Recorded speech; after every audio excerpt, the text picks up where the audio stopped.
everyone, Tinglish teacher here. Welcome back to our channel. I hope everyone is doing well. ఈ రోజు కూడా మీ అందరికీ మరొక మంచి వీడియో స్టార్ట్ చేయబోయే ముందు ఈ వీడియో డిస్క్రిప్షన్ లో మీ అందరికీ ఉపయోగపడే మంచి ప్రొడక్ట్స్ ని ట్యాగ్ చేశాను. అవి మీకు నచ్చితేనే లింక్ క్లిక్ చేసి పర్చేస్ చేయండి. Now we were having a telegram channel. ఈ టెలిగ్రామ్ ఛానల్లో ఎవ్రీ మినిట్ కూడా అవుట్ఫిట్ సజెషన్స్ అలాగే హై డిస్కౌంటెడ్ డీల్స్ పోస్ట్ అవుతూనే ఉంటాయి. ఒక్కసారి ఛానల్ని చెక్ చేయండి. వర్త్ అనిపిస్తేనే జాయిన్ అవ్వండి. ఛానల్ లింక్ డిస్క్రిప్షన్లో అలాగే కమ్యూనిటీ పోస్ట్లో ఉంది, చెక్ చేయండి. ఇప్పుడైతే ఈ వీడియోలో పని అనే పదానికి సంబంధించిన సెంటెన్సెస్ ఉండబోతున్నాయి. వీడియో అలాగే వీడియోలో ఉన్న సెంటెన్సెస్ మీకు యూస్ఫుల్గా అనిపిస్తేనే ఒక లైక్ చేయండి.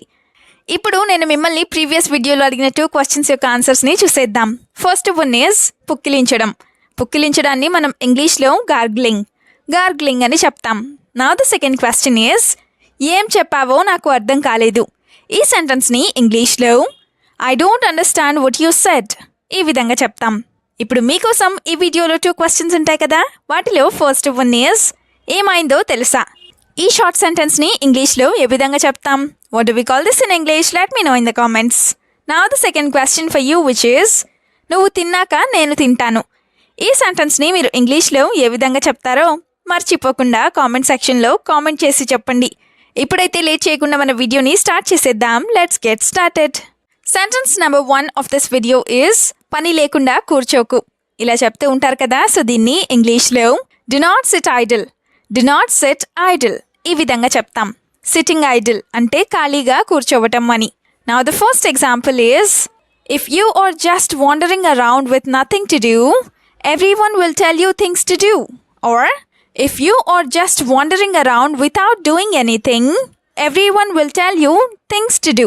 అంటే నువ్వు ఏ పని లేకుండా ఇలా ఖాళీగా తిరుగుతూ ఉన్నట్లయితే అందరూ నీకు పనులు చేయమని చెప్తారు అని. వాండరింగ్ అంటే ఏ పని లేకుండా ఊరికే తిరగటం అని. Another example is do something useful for your future or do something that useful for your future. అంటే నువ్వు నీ ఫ్యూచర్కి లేదా నీ భవిష్యత్తుకి ఉపయోగపడేది ఏదైనా సరే చెయ్యి అని. సెంటెన్స్ నెంబర్ 2 ఈజ్ ఏ పనైనా చేస్తాను. ఇలా కూడా అంటూ ఉంటారు కదా, సో దీన్ని ఇంగ్లీష్లో ఐ విల్ డూ ఎనీథింగ్ ఈ విధంగా చెప్తాం. Now the first example is I need money now so I will do anything. అంటే నాకు ఇప్పుడు డబ్బులు కావాలి కాబట్టి నేను ఏదైనా చేస్తాను అని, లేదా ఏ పనైనా చేస్తాను అని. Now the second example is I am struggling for money so I will do something. Or I am struggling for money so I have to do something. అంటే నేను ఇప్పుడు డబ్బుల కోసం ఇబ్బంది పడుతున్నాను కాబట్టి నేను ఏదో ఒకటి చేస్తాను లేదా ఏదో ఒకటి చెయ్యాలి అని. I will do something అంటే ఏదో ఒకటి చేస్తాను అని.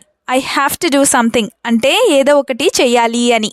సెంటెన్స్ నెంబర్ 3 ఈజ్ పనుంది నేను రాలేను లేదా నాకు పనుంది నేను రాలేను. ఇలా కూడా అంటూ ఉంటారు కదా, సో దీన్ని ఇంగ్లీష్లో I have work I can't come or I have work so I cannot come ఈ విధంగా చెప్తాం. ఇప్పుడైతే దీని ఎగ్జాంపుల్స్ని కూడా చూద్దాం. First one is I tried so hard to meet all of you but I just couldn't. Or I tried so hard to meet all of you but I just could not. అంటే నేను మీ అందరినీ కలవడానికి చాలా ప్రయత్నించాను లేదా చాలా ఎక్కువగా ప్రయత్నించాను కానీ కలవలేకపోయాను అని. Now the second example is I had to go out urgently that's why I couldn't come. Or I had to go out urgently that's why I could not come. అంటే నేను అర్జెంటుగా బయటకు వెళ్లాల్సి వచ్చింది అందుకే నేను రాలేకపోయాను అని. ఐ కుడ్ నాట్ కమ్ అంటే నేను రాలేకపోయాను అని. సెంటెన్స్ నెంబర్ 4 ఈజ్ తినడం తప్ప వేరే పని లేదా. ఎవరైనా ఎక్కువగా తింటూ ఉన్నప్పుడు ఇలా అంటూ ఉంటారు కదా, సో దీన్ని ఇంగ్లీష్లో do you have anything else to do but eat. అంటే నీకు తినడం కాకుండా ఇంకేమైనా పనుందా అని. అదే don't you have anything else to do but eat అంటే నీకు తినడం తప్ప వేరే ఏ పని లేదా అని. Now the first example is I feel very hungry lately so I am eating a lot. అంటే ఈ మధ్య నాకు చాలా ఆకలిగా అనిపిస్తోంది అందుకే నేను చాలా ఎక్కువగా తింటున్నాను అని.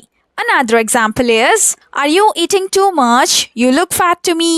Or are you eating too much? You are looking fat to me. అంటే నువ్వు ఎక్కువగా తింటున్నావా, నువ్వు నాకు లావుగా కనిపిస్తున్నావు అని. సెంటెన్స్ నెంబర్ 5 ఈస్ నీ పని నువ్వు చూసుకో. ఇది కూడా చాలాసార్లు అంటూ ఉంటారు కదా. సో దీన్ని ఇంగ్లీష్లో take care of your work, take care of your work ఈ విధంగా చెప్తాం. అంటే నీ పనంతా నువ్వు చూసుకో లేదా జాగ్రత్తగా చూసుకో అని. అదే mind your own business, mind your own business అంటే నువ్వు కేవలం నీ పని మాత్రమే చూసుకో అని. Now the first example is just mind your own business and don't medal in my affairs అంటే నువ్వు నీ పని మాత్రమే లేదా నీ పని నువ్వు చూసుకో, నా విషయాల్లోకి నువ్వు కలుగ చేసుకోకు లేదా తలదూర్చకు అని. మెడ్లింగ్ అంటే తలదూర్చడం లేదా జోక్యం చేసుకోవడం అని. Another example is you are unnecessarily meddling in everyone's affairs which is not good for you. You are unnecessarily meddling in everyone's affairs which is not good for you అంటే నువ్వు అనవసరంగా అందరి విషయాల్లో తలదూరుస్తున్నావు, అది నీకు మంచిది కాదు అని. సెంటెన్స్ నెంబర్ 6 ఈస్ పని చేస్తేనే డబ్బులు వస్తాయి. ఇది కూడా చాలాసార్లు అంటూ ఉంటారు కదా. సో దీన్ని ఇంగ్లీష్లో you will get money only if you work, you will get money only if you work ఈ విధంగా చెప్తాం. ఇప్పుడైతే ఈ సెంటెన్స్కి సంబంధించిన సెంటెన్సెస్ని కూడా చూద్దాం. First one is how can money come without hard work, how can money come without hard work అంటే కష్టపడకుండా డబ్బులు ఎలా వస్తాయి అని. ఇప్పుడైతే సెకండ్ ఎగ్జాంపుల్ని చూద్దాం. అదేంటంటే if you are not working properly then where will you get the money, or if you do not work properly then where will you get the money అంటే నువ్వు సరిగా పని చేయకపోతే నీకు డబ్బులు ఎక్కడి నుండి వస్తాయి అని. నెక్స్ట్ సెంటెన్స్ ఈస్ పనంతా అయ్యేసరికి లేట్ అయ్యింది. ఇలా కూడా అనుకుంటూ ఉంటారు కదా. సో దీన్ని ఇంగ్లీష్లో it was late when all the work was done, it was late when all the work was done ఈ విధంగా చెప్తాం. ఇట్ వాజ్ లేట్ అంటే ఆలస్యమైంది అని. Now the first example is I had to do all the work alone, that's why it was so late. I had to do all the work alone, that's why it was so late. అంటే పనంతా నేనే చేయాల్సి వచ్చింది లేదా నేను ఒక్కదాన్నే చేయాల్సి వచ్చింది, అందుకే ఇంత ఆలస్యమైంది అని.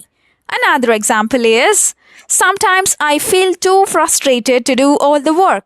Sometimes I feel too frustrated to do all the work. అంటే కొన్నిసార్లు ఈ పనంతా చేయడానికి నాకు చాలా విసుగుగా లేదా చాలా చిరాకుగా అనిపిస్తుంది అని. Now the last sentence is a పని ఎప్పుడు చేయాలో తెలీదా. ఇలా కూడా అంటూ ఉంటారు కదా. సో దీన్ని ఇంగ్లీష్లో don't you know what to do when, don't you know what to do when ఈ విధంగా అడుగుతాం. డోంట్ యూ నో అంటే నీకు తెలీదా అని. Now the first example is don't you do a single thing properly or don't you do a single thing correctly అంటే నువ్వు ఒక్క పని కూడా సరిగ్గా చేయవా అని. Now the example number 2 is you are old but don't know how to do any work, you are old but don't know how to do any work అంటే నీకు వయసు పెరిగింది కానీ ఏ పని ఎలా చేయాలో తెలియలేదు అని లేదా తెలియడం లేదు అని. వీడియోని ఎండ్ వరకు చూసినందుకు థ్యాంక్ యూ సో మచ్. వీడియోలో ఉన్న సెంటెన్సెస్ అన్నీ తరచూ ప్రాక్టీస్ చేస్తూ ఉన్నట్లయితే you will become a better and fluent English speaker. ఈ వీడియో మీకు ఏ విధంగా అనిపించిందో మీ ఫీడ్బ్యాక్ని మాత్రం తప్పనిసరిగా కామెంట్ సెక్షన్లో కామెంట్ చేసి చెప్పండి. We'll meet you again with the useful and interesting video. Until then, keep learning, keep practicing and keep supporting Tinglish Teacher. Have a good day. Bye bye.